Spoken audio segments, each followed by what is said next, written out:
다시 찾은 사마리아라는 제목으로 사도행전 8장 말씀을 보겠습니다.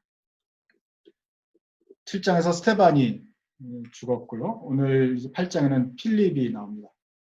이 필립이 나오기 전에 스테반이 죽은 다음에 죽은 것이 그리스도 교회의 박해가 시작되는 것이죠.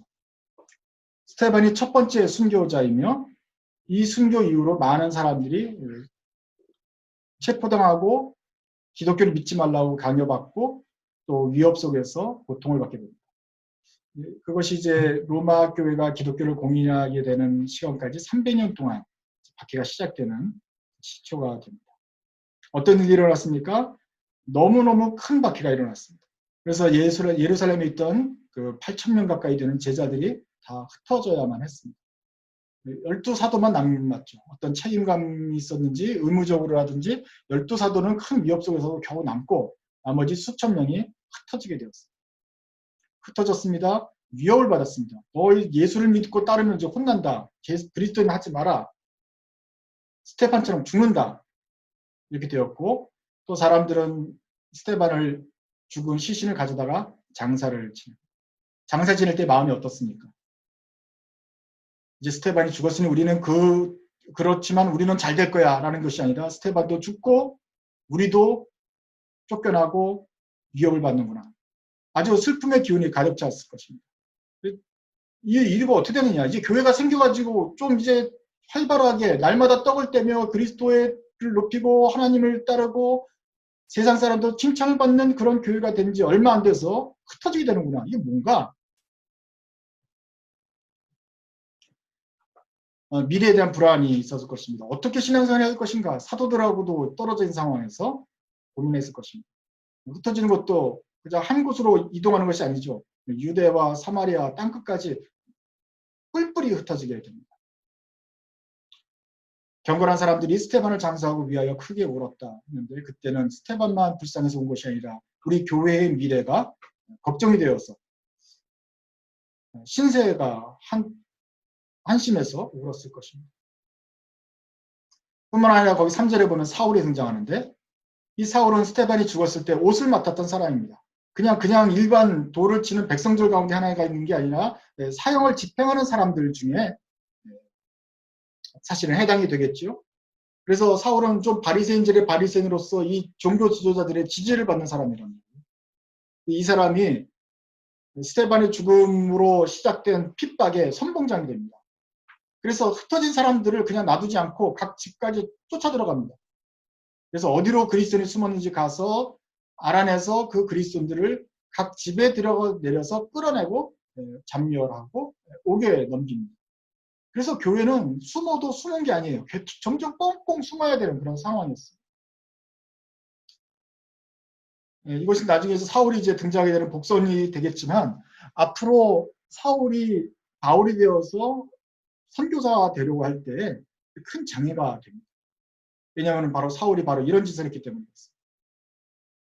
누구든지 예수 나 받고 이제 전도하겠습니다라고 말하면 쉽게 환영을 해야 될 것인데 사도 바울은 그런 면에서 끝까지 의심을 좀 받았습니다. 너 진짜 그리스도인 된 거 맞냐? 너의 행적을 기억하는 사람들이 교회에 많았기 때문에 그 정도로 교회가 큰 핍박을 받았어요. 시작되지 얼마 되지 않은 교회에 위기가 닥쳤습니다. 과연 이 교회는 어떻게 될까요? 4절부터 보면 거기에서 반전이 나옵니다.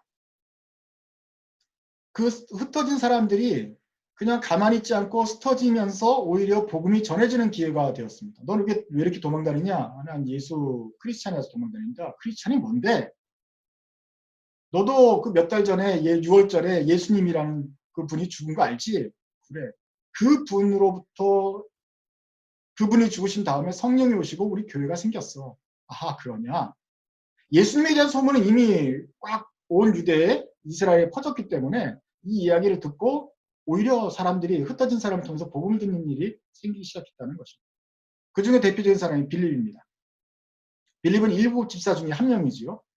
이름 자체가 필립입니다. 그러니까 이스라엘 사람이 아니에요. 1.5세, 2세예요.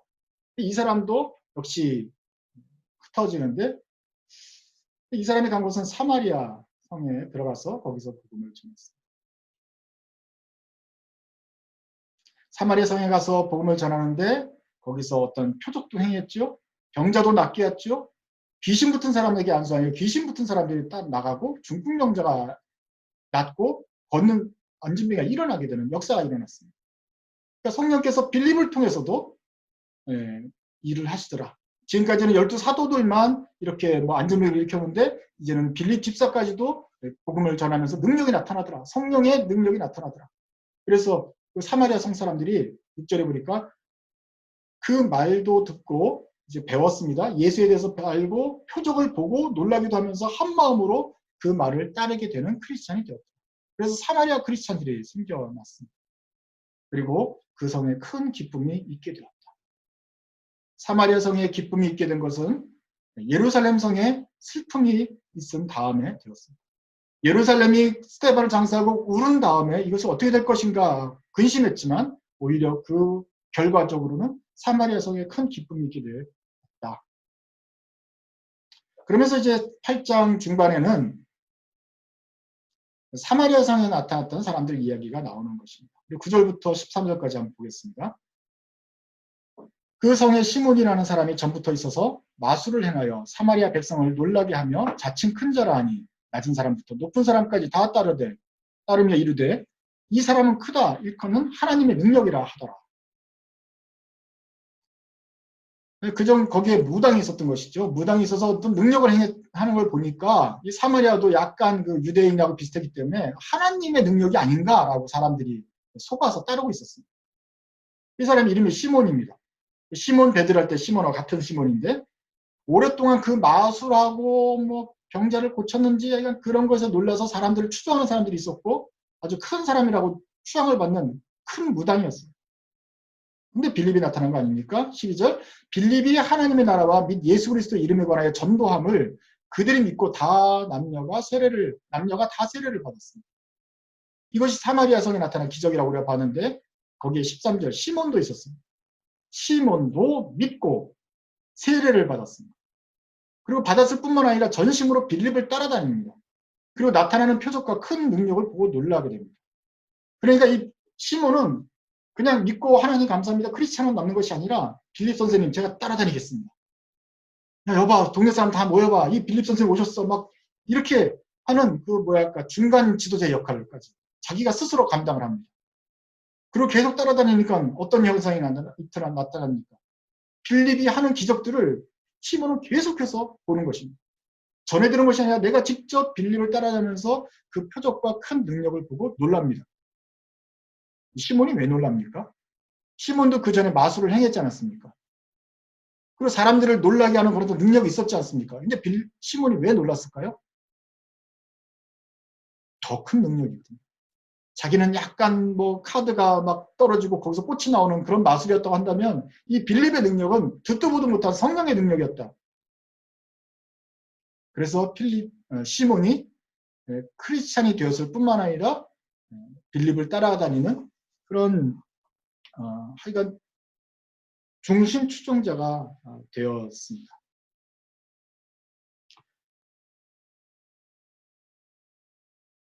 사도행전 8장에는 이 시몬에 대한 이야기가 이제 계속되는 것입니다. 이 시몬에 대한 이야기, 시몬은 그럼 어떻게 되는가? 14절입니다. 예루살렘에 있는 사도들이 사마리아도 하나님의 말씀을 받았다 함을 듣고서 베드로와 요한을 보내었습니다. 베드로와 요한이 내려가서 그들을 위하여 성령 받기를 기도했습니다. 그들이 내려갔다는 뜻은 예루살렘이 좀 고지가 높습니다. 그 수도입니다. 그래서 서울을 올라간다고 하는 것처럼 예루살렘이 수도이기 때문에 수도 밑에는 다 내려가는 곳이죠. 그렇기도 하고 또 예루살렘 자체가 조금 높습니다. 그래서 내려갈 수 있다고 하지만 실제로 보면은 사마리아 성 사람들이 사는 높은 곳은 예루살렘보다 더 높은 데도 있어요. 그런데 왜 내려간다고 말합니까? 예루살렘이 수도니까 내려간다고 말하는 관행도 있겠지만 또 하나는 이 사마리아 성 같은 사람들은 불가촉 천민이었습니다. 그래서 얘네들 동네 가는 곳은 내려간다고 말해야 마땅하다고 사람들이 생각했고 사마리아 사람들도 위에서 사도들이 내려오신다고 받았을 것 같습니다. 그래서 위에서 오신 그 큰 사도 베드로와 요한이 오셨고 극진히 영접을 했겠죠. 근데 이분들이 그들 위하여 성령 받기를 기도했습니다. 하나님, 이 사마리아 성 백성들은 이 유대인들이 아니지만 하나님의 말씀을 듣고 따르고자 하오니 이들에게도 우리와 같은 성령을 내려주십시오라고 기도했습니다. 왜냐하면 아직까지 성령이 이 백성들 가운데 성령이 내리지 않았다. 예수의 이름으로 세례 회개하고 돌아와서 세례를 받고 크리스찬이 되었지만 성령의 능력이 나타나지 않았기 때문에 안수하면서 기도했습니다. 그러자 이들도 성령을 받게 됩니다.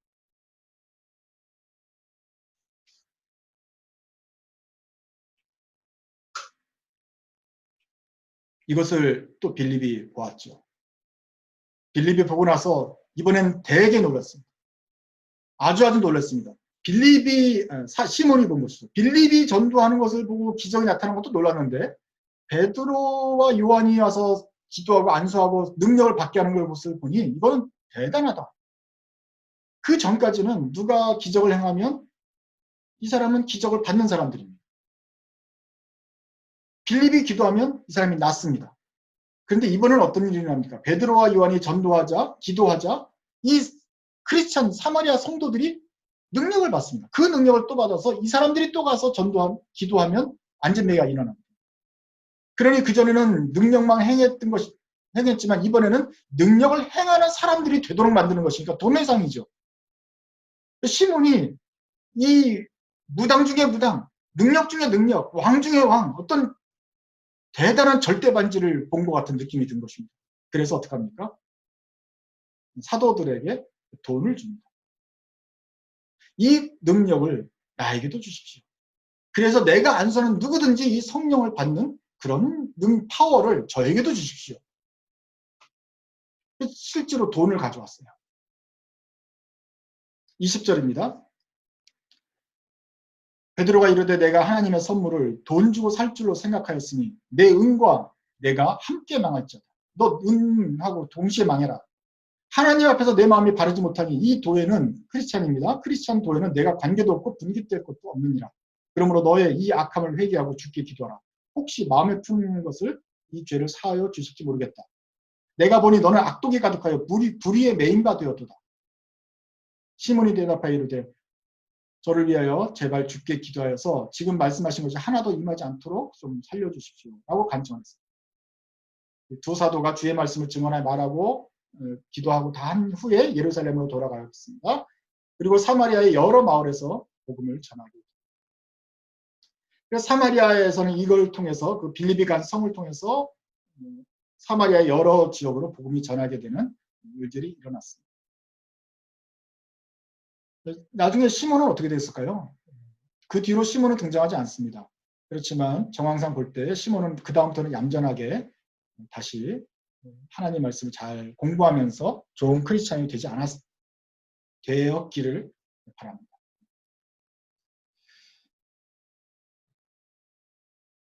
몇 가지 생각할 점이 있는데 첫 번째는 이 시몬입니다. 시몬 이전에 사마리아 사람들입니다. 이 사마리아 사람들이 어떤 상태인가? 이 사람들은 세례를 받았습니다. 빌립을 통해서 예수를 믿고 기적을 보고 놀라서 세례를 받았습니다. 그리고 돌아와서 정인해줬는 날마다 떡을 떼며 신앙생활을 했을 것입니다. 그런데 사도들이 와서 보니 성령의 능력을 받지 않았다. 도대체 이거 무슨 말입니까? 여기서 말하는 것은 어떤 빌립과 같은 성령의 능력, 어떤 안진뱅이를 일으키고 병자를 고치는 능력이 아직 없었다는 것이겠죠. 예루살렘에서는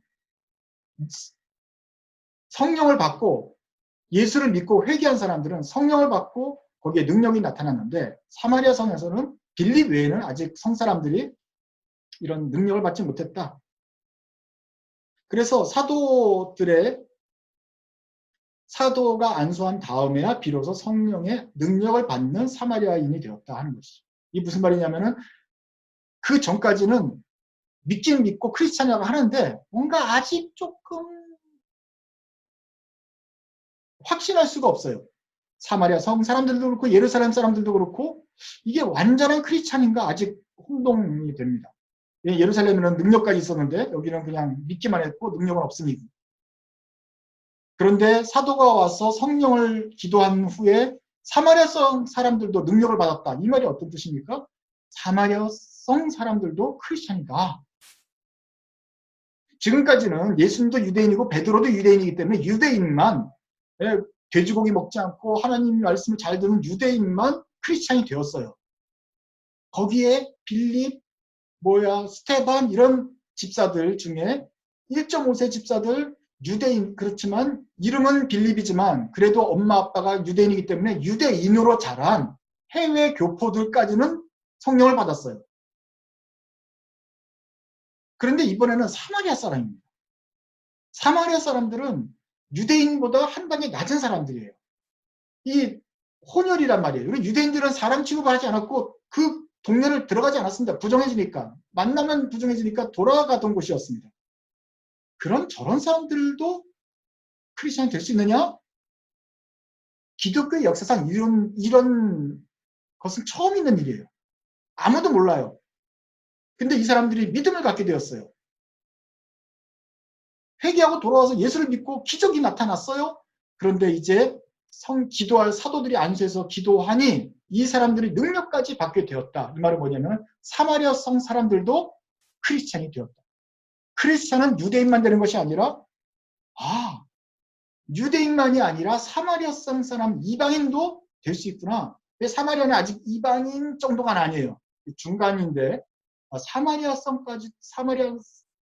사람들까지도 될 수 있구나 하는 그 안목이 확장이 되는 사건이 일어났던 거죠. 명설상부한 그리스도의 제자, 정말 하나님의 사람이구나 라는 것이 그 사마리아성 제자에게도 나타나게 되었다 하는 것이죠. 이러한 어떤 인식의 변화, 확장이 사도행전 전체에서 나타납니다. 앞으로는 누가 또 성령을 받게 될까요? 네, 이제 완전한 이방인이, 정말 유대민족하고는 피 한 방울 섞이지 않은 사람, 구약 성경도 모르고 하나님을 잘 모르는 사람도 나중에 하나님을 알게 되고 믿고 돌아오는 역사들이 조금씩 일어나게 된다. 이것이 사도행전의 역사입니다.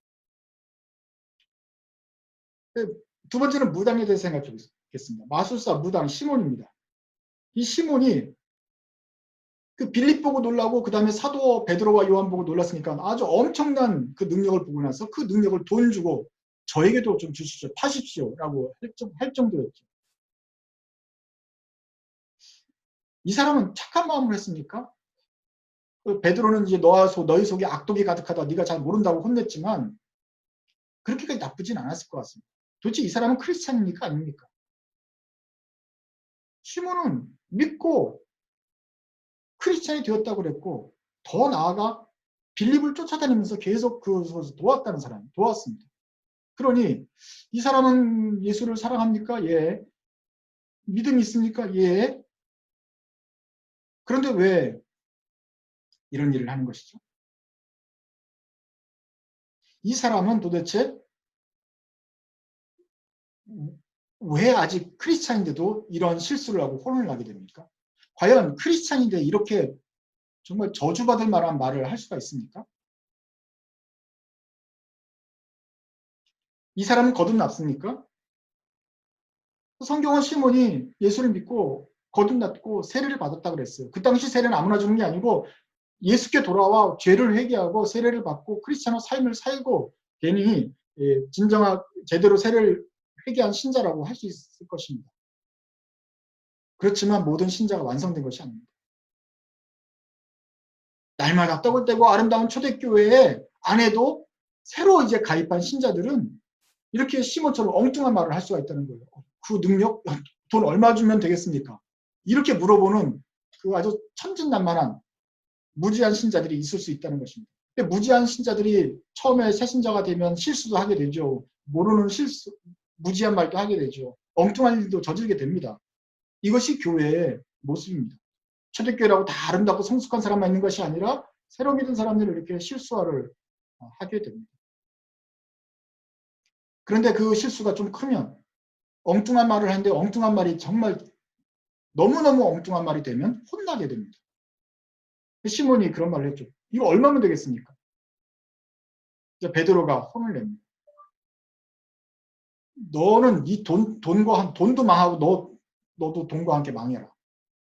멸망해라. 너 그 말은 영혼이 멸망하면 어디 갑니까? 지옥 가야 돼. 너 지옥 가야 된다 이놈아. 이런 저주가 어디 있습니까? 이제 시몬이 싹싹 빌며 돌아옵니다. 근데 이거 누가 말했냐? 베드로가 말했는데 사실은 조금 웃깁니다. 베드로도 똑같은 실수를 한 적이 있거든요. 예수님께서 내가 이제 십자가를 져야 된다. 베드로가 절대 그러지 마십시오. 그러자 예수님께서 뭐라 그러셔요? 사탄아 내 뒤로 물러가라 이놈아. 예수님께서 베드로를 혼냅니다. 제자 중에 수제자인데 제자를 보고 뭐라 하냐면 사탄아 내 뒤로 물러가라 할 정도였어요. 베드로 나중에 크게 깨닫게 되죠.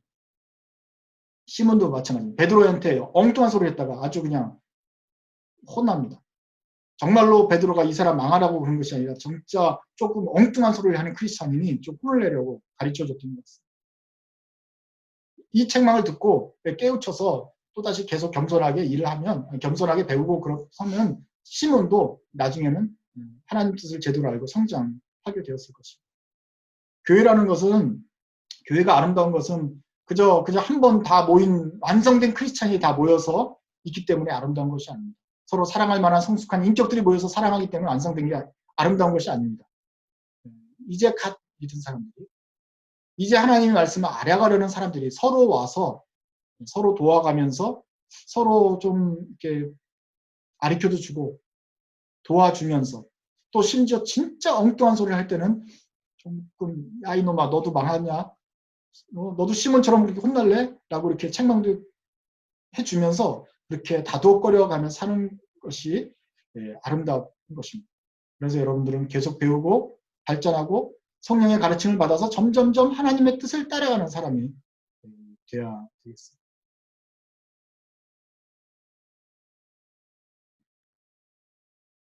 또 하나 생각할 것은 이 마술사 무당 시몬이 돈을 들였던 행위입니다. 어떻게 그 능력을 돈으로 살 생각을 했을까요? 어떻게 그 병자를 고친다는 성령의 능력, 그 예수 그리스도의 능력을 어떻게 돈을 주면 100만 원을 주면 1000만 원을 주면 살 수 있겠다 이렇게 생각을 했을까요? 빌립 거는 100만 원, 아유 베드로 거는 1000만 원 줘야 되나? 이렇게 가치를 매긴다는 생각이 어디서 나왔을까요? 이것은 모든 종교에서 나오는 것입니다. 모든 인간의 기본 죄된 생각에서는 다 나오는 것이죠. 뭔가 좋은 걸 갖고 싶다 그럼 돈을 더 많이 내면 되겠네. 뭔가 더 얻고 싶은 거 있으면 내가 그만큼 투자하고 노력하고 애쓰고 그만큼 인풋을 주면 아웃풋이 나오겠지. 그 아웃풋을 받으려면 얼마만큼 인풋을 내가 주면 돼. 이것이 모든 이 죄된 사회의 속성입니다. 시몬도 기독교인이 되었지만 아직 그 습성은 남아있죠. 얼마면 되겠어? 그것이 설사 그것이 정말 나도 그 능력을 받아서 전도를 하고 하나님을 높이고 싶은 아무리 좋은 생각이라 할지라도 그 태도는 옛날 무당 생각이죠. 돈을 얼마 주면 고쳐지게 해줄 거야. 성령의 능력은 돈 주고 살 수 없는 거 아시죠? 그럼 마찬가지로 기독교인의 능력은 어디에 있습니까? 우리가 어떻게 하면 더 좋은 크리스찬, 더 능력 있는 크리스찬이 될 수 있습니까? 자주 모이면 될까요? 많이 교회 가면 될까요? 아니면 이왕 모일 때 많은 수가 모이면 거기에 능력이 있습니까? 건물을 높이 세우면 됩니까? 아니면